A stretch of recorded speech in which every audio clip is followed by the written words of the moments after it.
Hello dear friend, स्वागत आहे तुमचं पुन्हा एकदा आपल्या यूट्यूब चॅनलवर सिम्प्लिफाईड एअरबुक 2025. आय होप तुम्ही सर्वजण आधीपासून बघत आहात, फॉलो करत आहात आणि तुमचा चांगला प्रतिसाद मिळत आहे. तर या बुकच्या माध्यमातून आपण पूर्णतः करंट अफेअरची भीती तुमच्या मनामधून निघणार आहे. तर सिम्प्लिफाईड एअरबुक नसेल तर तुम्ही ही सिरीज टोटली तुम्ही फ्री ऑफ कॉस्टमध्ये बघू शकता आपल्या यूट्यूब चॅनलवर. याआधी जर व्हिडिओ बघितले नसेल, राजकीय घडामोडी टोटल कव्हर केलेल्या आहे आपण यामध्ये सर्व काही डिटेलमध्ये त्यासोबत संक्षिप्त आणि वन लाईनर स्वरूपात आपण कव्हर करण्याचा प्रयत्न करत आहे. तर प्रत्येक न्यूज तुमच्या डोळ्याखालून जाणार आहे, प्रत्येक न्यूज कव्हर होणार आहे. तर one of the best book आहे सिम्प्लिफाईड एअरबुक. मी प्रथमतः आपल्या यूट्यूब चॅनलवर भेट देत असाल तर सिम्पलीच आपल्या यूट्यूब चॅनलला सबस्क्राईब करा, जेणेकरून एखादा व्हिडिओ जर अपलोड केला तर तुम्हाला नोटिफिकेशन मिळेल. बेल आयकनला प्रेस करा आणि जास्तीत जास्त मित्रांसोबत हा व्हिडिओ शेअर करा आणि व्हिडिओ बघितल्यानंतर तुम्हाला आवडला तर लाईक करत जा मित्रांनो.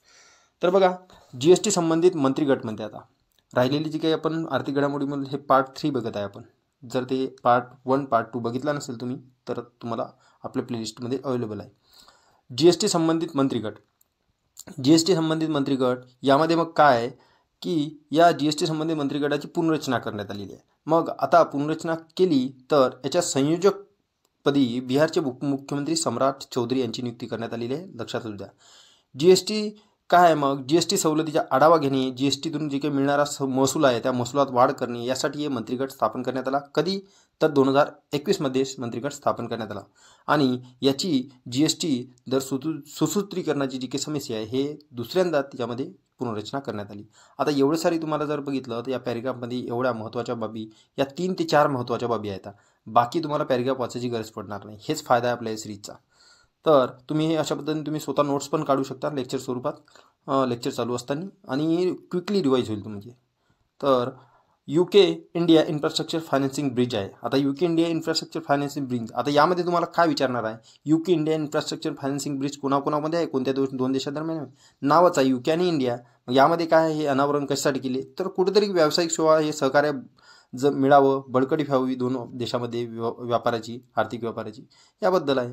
बाकी महत्त्वाची काय नाही आहे. परीक्षेच्या दृष्टिकोनातून आपल्याला प्रत्येक न्यूज डिटेलमध्ये करायची आहे आणि त्यामधून त्या न्यूजमधून परीक्षेच्या दृष्टिकोनातून प्रश्न कुठे तयार होते हे बघा मित्रांनो. आणि हे कधी बघता येईल आपल्याला, मागील प्रिव्हियस इयर क्वेश्चन ॲनालिसिस केल्यानंतर. आणि तुम्हाला जर ते करायचे नाही तर सिम्पली ही टोटली ही सिरीज फॉलो करू शकता तुम्ही. तर भारतीय आयकराला 165 वर्ष पूर्ण झालेले आहे. म्हणजे जे की इन्कम टॅक्स आहे आपला, हा इन्कम टॅक्स जर बघितला तर 165 वर्ष याला झालेला आहे. तर केंद्रीय अर्थमंत्री कोण आहे तर निर्मला सीतारामन यांनी काय केलं, 165 वर्ष झालेले आहे आयकराला.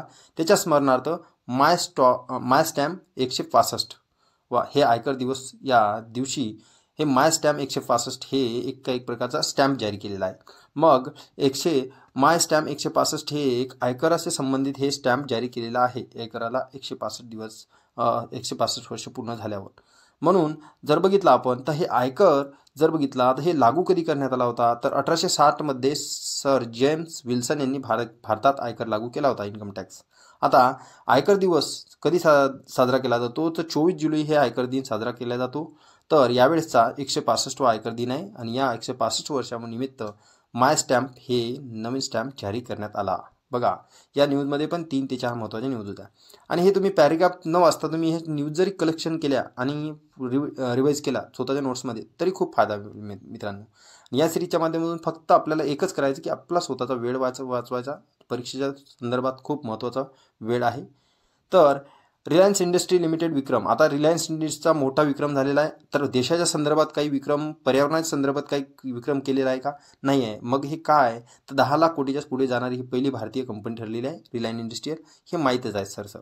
तर लिथियमचे साठे जर बघितले तर सापडले आहे ते कुठे तर कर्नाटकातील मंड्या आणि यादगिरी. आता लिथियम खूप महत्त्वाचं आहे इलेक्ट्रिक वाहनामध्ये, जरी जी काही बॅटरी आहे त्यामध्ये उपयोग करण्यासाठी, म्हणून हे महत्त्वपूर्ण आहे. तर कर्नाटकातील मंड्या येथे जिल्ह्यामध्ये 1600 टन लिथियमचे संसाधन सापडले आहे. मे बी मला असं वाटतं की मागील जम्मू काश्मीरमध्ये पण साठे सापडले होते.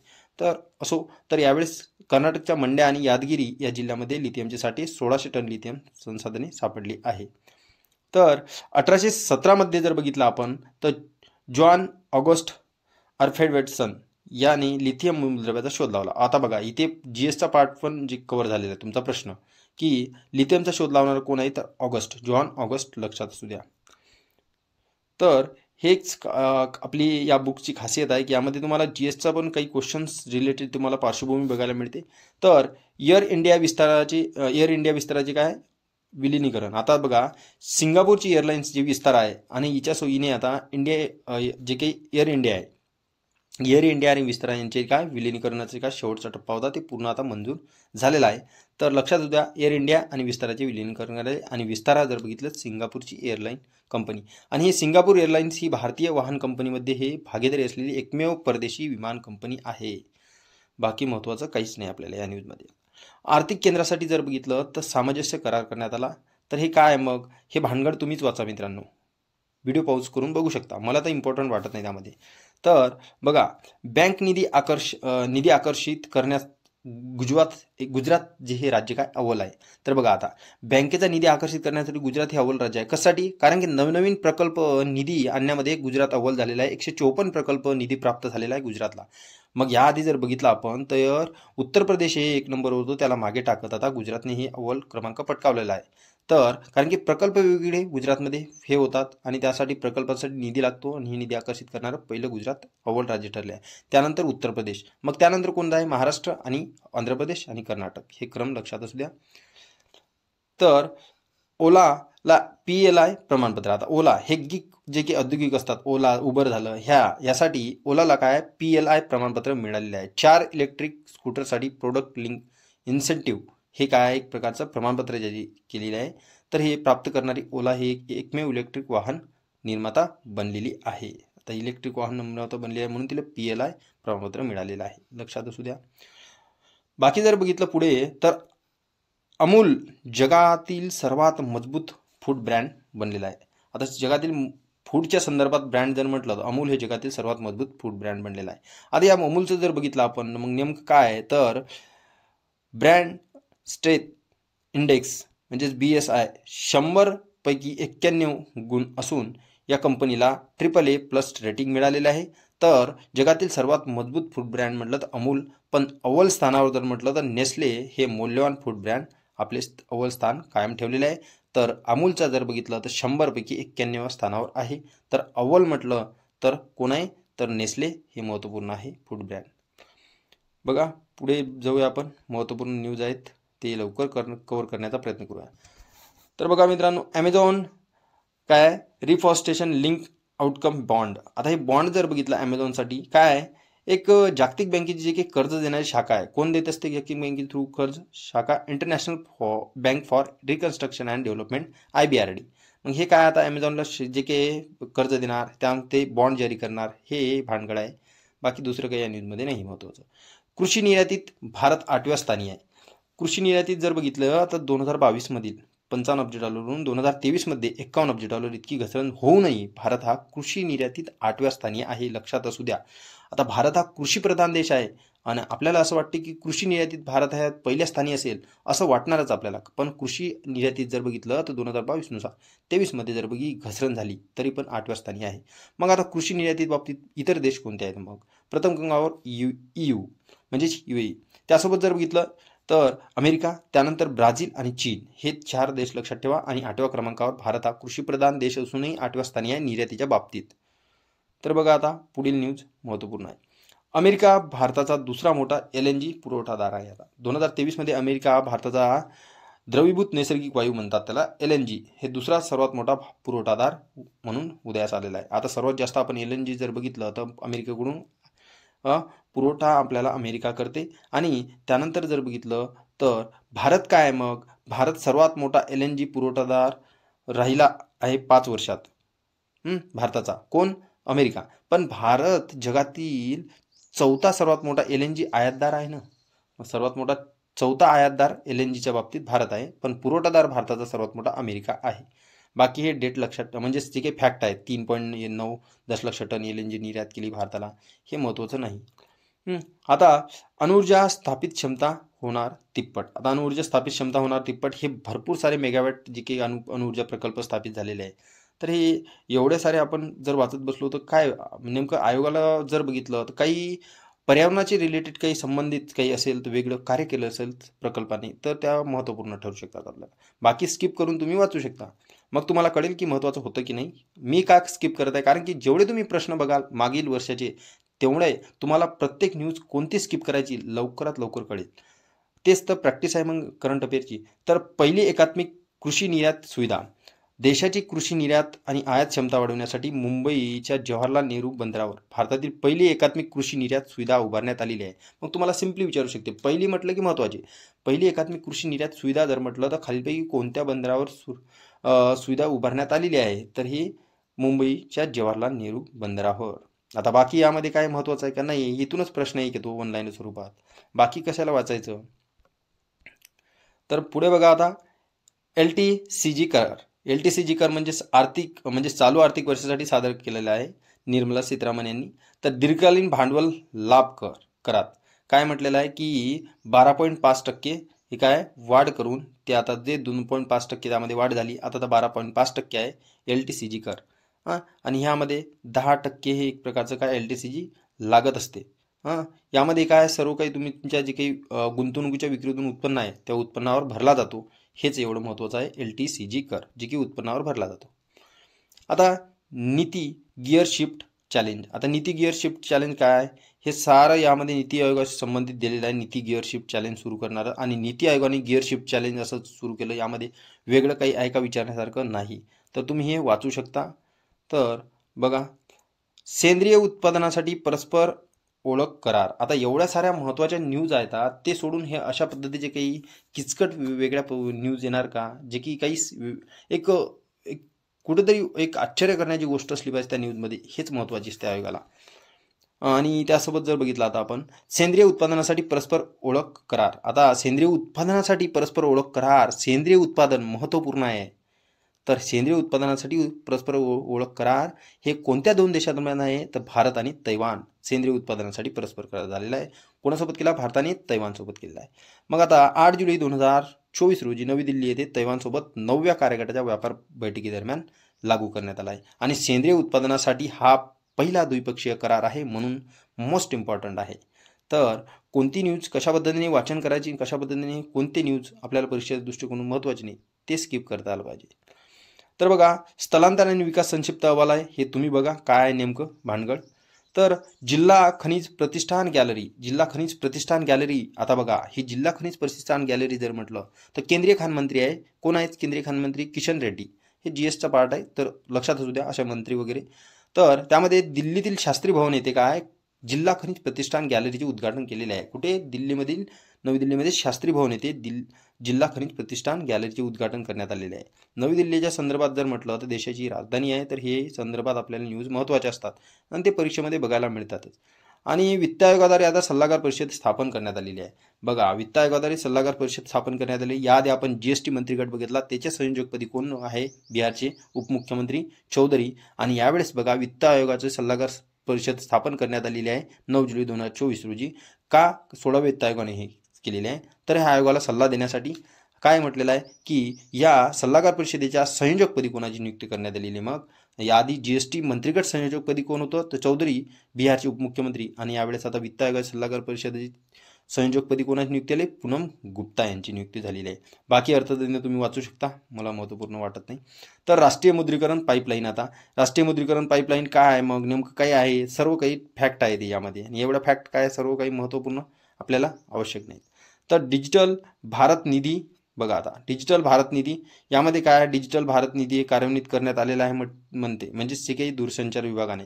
तर दूरसंचाराच्या बाबतीत इतर पण महत्त्वाचे मोठे न्यूज आहेत, ते बघणं आवश्यक आहे आपल्याला. तर बघा, आता इथे महत्त्वपूर्ण न्यूज आहे NVIDIA जर म्हटलं तर जगातील सर्वात मौल्यवान कंपनी ठरली आहे. आणि हे महत्त्वपूर्ण न्यूज आहे. NVIDIA हे जगातील सर्वात मौल्यवान कंपनी ठरली आहे. तर ही कंपनी काय आहे? चिप डिझायनर आणि कृत्रिम बुद्धिमत्ता क्षेत्रातील अग्रगण्य कंपनी आहे. कोणत्या? आर्टिफिशियलमधील आणि चिप डिझायनरमधील महत्त्वपूर्ण कंपनी आहे NVIDIA. तर NVIDIA हे जगातील सर्वात मौल्यवान कंपनी बनलेली आहे. आणि NVIDIAने मायक्रोसॉफ्ट आणि ॲपलचा मागे टाकले, म्हणून महत्त्वपूर्ण आहे NVIDIA जगातील सर्वात मौल्यवान कंपनी. आता NVIDIA 1993 जर बघितलं, जेन्सन युआंग तैवानी जे काही वंश होते हे आणि अमेरिकन म्हणजे अभियंता, तर यासोबत काय 2 मित्रांनी स्थापन केली होती. तर पहिल्या 3 मौल्यवान कंपन्या कोणत्या मग आता? तर एनव्हिडिया ही प्रथम झालेली आहे. मायक्रोसॉफ्ट आणि ॲपलला मागे टाकले म्हटल्यावर मायक्रोसॉफ्ट 2 नंबरला आणि ॲपल 3 नंबरला आहे. बघा, आपल्याला वाटते ॲपल 1 नंबरला असेल, ॲपल 3 नंबरला आहे. तर कृत्रिम आर्टिफिशियल स्टार्टअप. आता कृत्रिम आर्टिफिशियल स्टार्टअप काय आहे? मग कृत्रिम जे काही आर्टिफिशियल स्टार्टअप आहे याला युनिकॉर्न दर्जा मिळालेला आहे. हे भारताचा पहिला आर्टिफिशियल स्टार्टअप आहे कृत्रिम, याला युनिकॉर्न दर्जा मिळालेला आहे. आणि ओलाचे जे काही संस्थापक कोण आहे? भाविश अग्रवाल. ओलाचे संस्थापक कोण आहे? भाविश अग्रवाल. आणि हे काय PLI सर्टिफिकेट मिळणार आहे ओलाला मिळालेलं आहे. याच्या आधीच आपण बघितलं. तर भाविश अग्रवाल यांनी स्टार्टअप स्थापन केलेला आहे कृत्रिम, आणि याला युनिकॉर्न दर्जा मिळालेला आहे. पुढे बघा, महत्त्वपूर्ण न्यूज आहेत सर्व काही, पण त्यामध्ये काय महत्त्वपूर्ण फॅक्च्युअल डाटा आहे आपल्याला प्रत्येक न्यूजमधून घ्यावं लागते. ब्रिटनमध्ये FDI गुंतवणूक करण्यात महाराष्ट्र अव्वल आहे. एवढं लक्षात ठेवा की ब्रिटनमध्ये FDI गुंतवणूकमध्ये अव्वल कोण आहे? तर महाराष्ट्र राज्य अव्वल आहे. तर ब्रिटनमध्ये एकूण भारतातून जर बघितलं तर FDI पैकी 20%हून अधिक FDI महाराष्ट्रात त्या मुख्यालय असलेल्या कंपन्यांचा. तर पुढे बघा, चौथ्या औद्योगिक क्रांतीसाठी केंद्र. आता चौथ्या औद्योगिक क्रांतीसाठी world economic forum WEF Hyderabad Telangana येथे आरोग्य सेवा आणि जर बघितलं तर विज्ञान यावर लक्ष केंद्रित करण्यासाठी चौथ्या औद्योगिक क्रांती जे काय आहे केंद्राचे C4IR केंद्राचे स्थापन करण्यात आले. कुठे मग चौथ्या औद्योगिक क्रांतीसाठी केंद्र? तर औद्योगिक क्रांतीसाठी केंद्र म्हटलं चौथ्या, तर हैदराबाद तेलंगणा येथे वर्ल्ड इकॉनॉमिक फोरम. तर बघा, आता भारतातील जर बघितलं तर वर्ल्ड इकॉनॉमिक फोरम जी काही आहे ही ती एकमेव संस्था असेल जी स्वित्झर्लंडमधील दावोस येथे फोरमच्या बैठकीत तेलंगणा सरकार WEF यांच्याशी सहकार्य करारावर स्वाक्षरी करण्यात आलेली आहे. तर आता हे चौथी औद्योगिक क्रांतीसाठी केंद्र जे म्हटलं तर हे काय? हैदराबाद तेलंगणा येथे होणार आहे. तर बघा, आता पहिल्या फ्युचर लॅब्स केंद्राचे उद्घाटन. आता पहिलं फ्युचर लॅब्स केंद्र कुठे उभारणार आहे? तर बघा, आता हे फ्युचर लॅब्स काय? मग चंद्रशेखर यांनी काय केलेलं आहे? चंद्रशेखर जे की केंद्रीय मंत्री आहेत यांनी सेमीकंडक्टर चिप आणि स्ट्रॅटेजिक इलेक्ट्रॉनिक्स जे काय आहे यावर लक्ष केंद्रित करून त्यांनी हे फ्युचर लॅब्स केंद्राचे उद्घाटन केलेले आहे. पहिल्या कुठे? तिरुअनंतपुरम हे फ्युचर लॅब्स केंद्राचे उद्घाटन केलेले आहे. हे इलेक्ट्रॉनिक स्वरूपातच आहे, तर एवढं लक्षात ठेवा. तर ARC साठी भांडवल मर्यादा वाढ केली. आता ARC काय? हे मालमत्ता पुनर्रचना कंपनी आहे. या कंपन्यांची जी काही भांडवलची जी काही किमान भांडवलाची मर्यादा आहे ही वाढवलेली आहे. आता हे 300 कोटी केलेली आहे. त्यानंतर जर बघितलं आपण तर 2022मध्ये हे 100 कोटी रुपयापर्यंत ही मर्यादा वाढवली होती. तर आता 2024मध्ये जर बघितलं 300 कोटी मर्यादा ठेवलेली आहे. तर हे 31 मार्च 2026 पर्यंत 300 कोटी असणे आवश्यक आहे. एवढं महत्त्वपूर्ण आहे यामध्ये. ARC बद्दल हे काय एक प्रकारची मालमत्ता पुनर्रचना कंपनी आहे महत्त्वपूर्ण, कारण की किमान भांडवल मर्यादा आपल्याला विचारू शकते अशा कंपन्यांच्या. तर IOC द्वारे F1 कारसाठी इंधन निर्मिती. आता इंडियन ऑइल कॉर्पोरेशन महत्त्वपूर्ण न्यूज आहे, आणि इंडियन ऑइल कॉर्पोरेशन काय करणार आहे? F1 कारसाठी. तुम्हाला माहिती आहे फॉर्म्युला रेस जी काही आहे या रेसिंग तुम्ही बघितल्या असेल, आणि या रेसिंगचे जे काही त्या गाड्यांची पॉवर आहे, त्यांची स्पीड आहे, त्यासाठी एक प्युअर इंधन उत्पादन करण्यासाठी इंडियन ऑइल ही पहिली भारतातील कंपनी ठरली आहे की आता इंधन उत्पादन करणार आहे, आणि चांगलं प्युअर इंधन असते त्यांचं. तर हे F1 रेससाठी केलेलं आहे. कोण? इंडियन ऑइल कॉर्पोरेशन यांनी. पुढे बघा, आता IIT गुवाहाटी आणि ADIF मध्ये करार झालेला आहे. हे तुम्हीच बघा काय भानगड आहे ते. तर इंडसइंड बँक जर म्हटलं तर ह्या बँकेने शेतकऱ्यांना कार्बन क्रेडिटसाठी नुकसान भरपाई देण्यासाठी, कोणाला? इंडसइंड बँकने शेतकरी जे आहेत या शेतकऱ्यांना कार्बन क्रेडिटसाठी जे काय नुकसान भरपाई करण्यासाठी एक प्रकारची बँक डिजिटल करन्सी म्हणजे CBDC पायलटची अंमलबजावणी करणारी पहिली बँक ठरलेली आहे. मग शेतकऱ्यांना कार्बन क्रेडिटसाठी नुकसान भरपाई करण्यासाठी डिजिटल करन्सी म्हणजे central bank digital currency CBDC पायलटची अंमलबजावणी करणारी पहिली बँक कोणती? तर इंडसइंड बँक. लक्षात द्या, कार्बन क्रेडिटसाठी शेतकऱ्यांसाठी. आता बघा, झिग चलन जर म्हटलं तर झिम्बाब्वेची जी काही रिझर्व्ह बँक आहे, या रिझर्व्ह बँकेने सोने आणि परदेशी चलनाचे जे काही समर्थन आहे, कोणाला? झिम्बाब्वे गोल्ड म्हणजे झिग चलनाला हे लॉन्च केलेलं आहे. आता हे परदेशी चलन समर्थन आहे, सोन्याचे समर्थन आहे याला. आता झिम्बाब्वेमध्ये डॉलरची जागा हे झिग चलन घेणार आहे, आणि झिग चलन हे झिम्बाब्वेचे गेल्या 15 वर्षात 6वे राष्ट्रीय चलन आहे. लक्षात द्या. तुम्हाला सिम्पली विचारू शकते ZIG म्हणजे झिग चलन हे कोणत्या देशाचे आहे? तर हे 15वे 6वे राष्ट्रीय चलन झालेले आहे झिम्बाब्वेचे. तर अदानी ग्रीन एनर्जी लिमिटेड विक्रम. आता ग्रीन एनर्जी संदर्भात आहे, अदानीने आहे आणि विक्रम केलेला आहे. कंपनी अक्षय ऊर्जा क्षमता असलेले देशातील पहिली कंपनी ठरली आहे जी की ग्रीन एनर्जी लिमिटेडमध्ये विक्रमाची नोंद केलेली आहे. 200 मेगावॅट सौर ऊर्जेची क्षमता कार्यान्वित केली. हे महत्त्वपूर्ण आहे. तर Adani green energy limited Vikram. Digital India trust agency. Digital India trust agency म्हणजेच काय?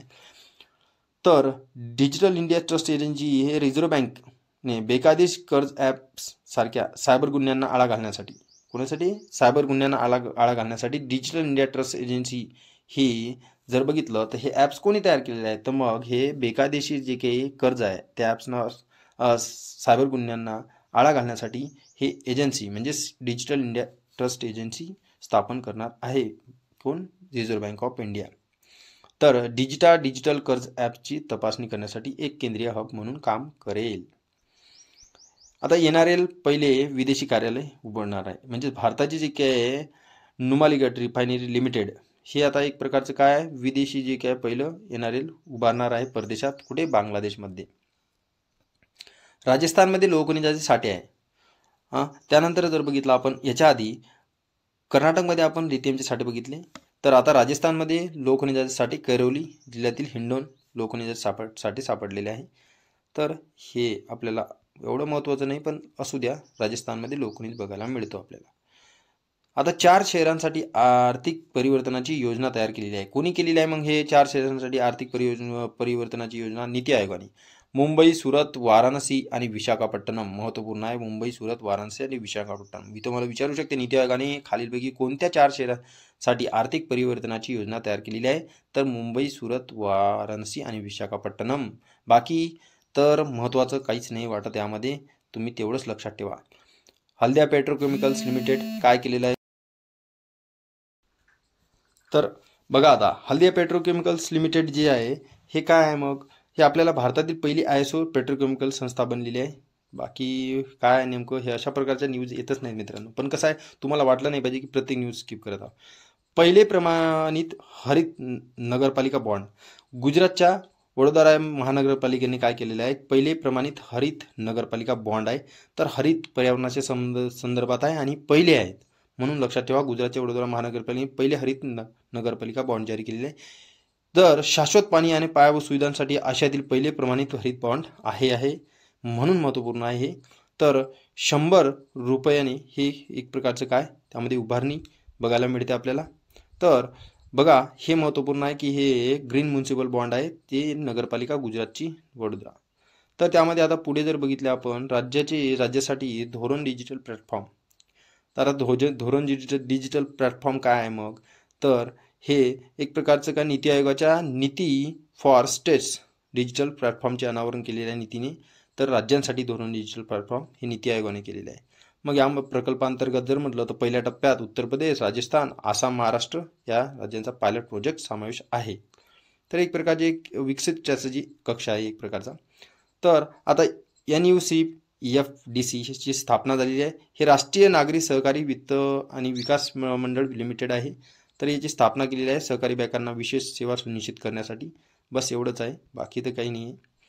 तर बघा आता पुढे जर बघितलं आपण तर IFFCO म्हणजेच काय IFFCO ठरली अव्वल सहकारी संस्था. तर जगातील पहिल्या 300 सहकारी संस्थांमध्ये इंडियाची जर बघितलं तर Indian farmers fertilizers corporation limited IFFCO यांनी प्रथम क्रमांक पटकावला आहे 300 सहकारी संस्थांमध्ये. म्हणजे तुम्हाला विचारू शकते खालीलपैकी जगातील पहिल्या 300 सहकारी संस्थांमध्ये भारताची कोणती अशी सहकारी संस्था प्रथम क्रमांकावर ठरली आहे? तर IFFCO लक्षात असू द्या. तर आता वनलाईन स्वरूपात काही घडामोडी आहेत त्या आपण कंप्लीट करण्याचा प्रयत्न करू. वनलाईन स्वरूपात केंद्रीय मंत्री पियुष गोयल यांनी सौदी अरेबियामध्ये कोणत्या ठिकाणी एक जिल्हा एक उत्पादन म्हणजेच 1 डिस्ट्रिक्ट 1 प्रोडक्शन वॉलेट उद्घाटन केलेले आहे. तर कुठे?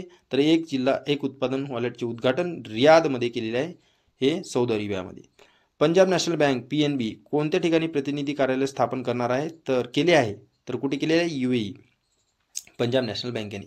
आता RBI आर्थिक अस्थितीमुळे RBIने काय केलं की कोणत्या ठिकाणची काय पूर्वांचल सहकारी बँकेचा परवाना रद्द केलेला आहे? कोणत्या? तर गाझीपूर पूर्वांचल बँकेचा काय परवाना रद्द केलेला आहे उत्तर प्रदेशमधील.